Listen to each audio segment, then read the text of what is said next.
If you want to block mobile data for specific apps on Google Pixel 11, what you need to do is you need to go to the Play Store.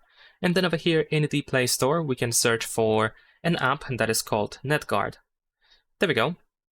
And this is the app that allows us to choose exactly which apps should have access to mobile data. So I'm going to install it. I'm going to show you how to set it up.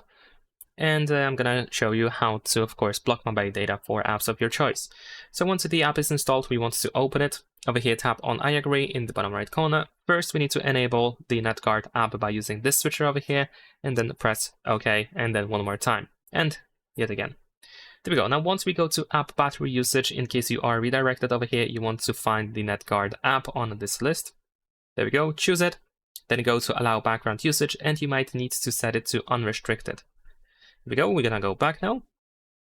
Now we can tap on this orange text in order to grant permission access for the app.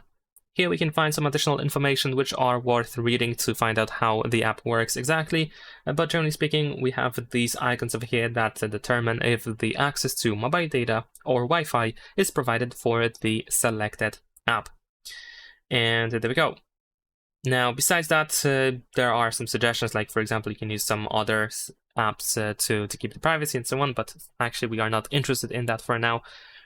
And what you can also do is you can use these three dots in the upper right corner to go to settings. And over here in settings, we have the defaults option, which allows us to block mobile data for pretty much every app by default. So even if you install a new app, by default, that app won't have access to mobile data, and the only connection that the app will have access to is going to be, of course, the Wi-Fi, as long as it is enabled as well. But like I said, we can individually choose. You can just tap on the icon to toggle the access to mobile data for that app. And that is pretty much it. Simple as that. Leave a like and subscribe.